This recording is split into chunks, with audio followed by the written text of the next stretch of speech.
Ukraine का एक और रूसी फाइटर जेट को मार गिराने का दावा। यूक्रेन के दावे लगातार हो रहे हैं और यूक्रेन के एयर डिफेंस यूनिट का काउंटर अटैक मिलिट्री इंफ्रास्ट्रक्चर को टारगेट कर रहा था। रूसी फाइटर जवाबी हमले में रूसी फाइटर जेट को गिराने का दावा।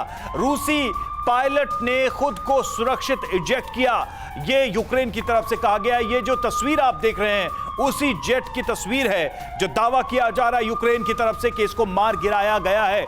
लगातार ये कोशिश हो रही है रूस की तरफ से कि जो ब्लैक सी है उस पर पूरा का पूरा कंट्रोल किया जाए, जो यूक्रेन की तरफ से लगता है, ताकि यूक्रेन को कट ऑफ कर दिया जाए समुद्री सीमाओं से और ऐसे में लैंडलॉक होता यूक्रेन और ज्यादा आसानी से चोक किया जा सकता है। जैसे कि हमने कुछ और भी तस्वीरें दिखाई थी, 64 किलोमीटर के लंबे स्ट्रेच में रशियन आर्मी का पूरा कॉन्वॉय आगे बढ़ रहा है कीव की तरफ। तो अपने आप में बड़ा खतरा है और इसी को खत्म करने के लिए, इस खतरे को खत्म करने के लिए यूक्रेन की तरफ से ये जवाबी हमले किए जा रहे हैं। एक और फाइटर जेट को मार गिराने का दावा यूक्रेन की तरफ से काउंटर अटैक में।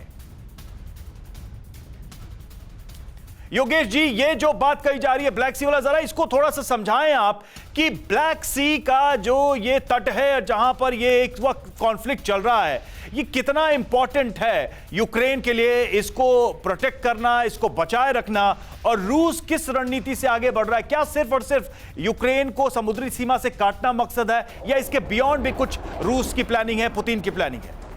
दो तीन बातें हैं। देखिए, एक तो ये है कि रूस ये चाहता है कि जो इनके पोर्ट्स वगैरह हैं सदर्न एरियाज में, वहां से जो इनके एक्सपोर्ट्स हो रहे हैं किसी तरह से उनको बंद कर दिया जाए, जिससे कि इनकी इकोनॉमी को धक्का लगे। कुछ रिपोर्ट्स ये भी कह रही है कि रूस की कुछ ऐसी शायद योजना है कि वो एक जो ईस्टर्न हिस्सा है यूक्रेन का उसको अलग थलग करना चाहता है वेस्टर्न हिस्से से। वो जो बीच में इनकी नदी है उसके मतलब जो ईस्ट वाला हिस्सा है वो उनके कब्जे में आ जाए और जहां पर उनके रूसी नागरिक ज्यादा रहते हैं, और वो चाहता है कि वो हिस्सा जो है फिर एक किस्म से एक न्यूट्रल टेरिटरी सब बन जाए, जिससे कि इनकी सुरक्षा को थोड़ा सा सहूलियत मिले। तो एक ये भी बात सुनने में आ रही है कि कुछ इस तरह की योजना भी रूस की हो सकती है। बहुत इंपॉर्टेंट पॉइंट आप रेज कर रहे हैं। और अगर ऐसा होता है तो जो नई सीमा, जो प्रोबेबल बॉर्डर है नया, वो क्या हो सकता है? अगर डिवीजन ऐसा करता है रूस इस तरीके का, तो फिर कौन से शहर इधर जाएंगे और कौन सा इलाका उधर जाएगा, इसको हम समझने की कोशिश करेंगे और इसको आगे भी स्ट्रैटेजिकल लिहाज से रूस के क्या इसका महत्व होगा ये भी समझने की कोशिश करेंगे। और देखिए, जवाबी एक्शन पर यूक्रेन का बड़ा दावा है, युद्ध में रूस के 9,166 सैनिक मारे गए हैं और रूस के 251 टैंक्स नष्ट करने का दावा है, 33 प्लेन और 37 हेलीकॉप्टर तबाह करने का दावा है यूक्रेन की तरफ से।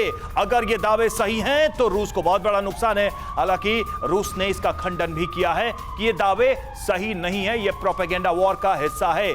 लेकिन यूक्रेन लगातार ऐसे दावे कर रहा है कि हमने जवाबी कार्रवाई की है, बड़ा अटैक किया। ब्रिगेडियर दत्ता, ये जो दावा है यूक्रेन की तरफ से, अगर फर्ज कीजिए ये दावा सही है, तो ये कितना बड़ा नुकसान है रूस का, कितना बड़ा प्रतिरोध यूक्रेन की तरफ से दिया गया? क्या एक्सपेक्टेड था इतना बड़ा लॉस अगर ये सही हुआ तो?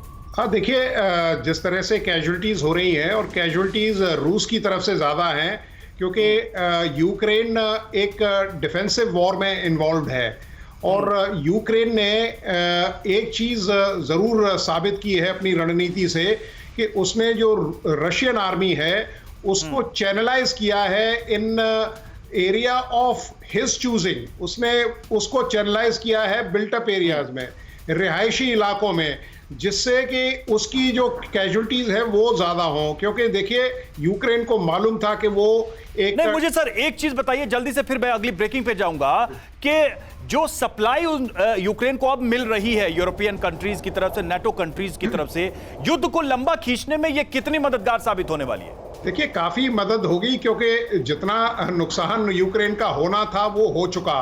अब तो यूक्रेन कंसोलिडेट करेगा और जिस तरह से उसको सामरिक या माली इमदाद आ रही है या उसको हेल्प आ रही है, उससे वो रीइंफोर्स करेगा। आप ये देखिए, वहां के जो नौजवानों को उसने शिक्षा अपना ट्रेनिंग देना शुरू कर दिया है।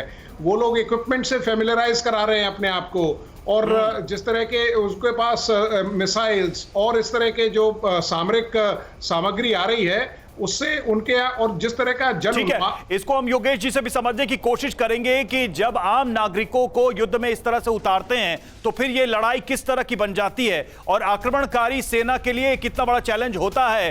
परवाह देश की, सोमवार से शुक्रवार रात 10 बजे TV9 भारतवर्ष पर।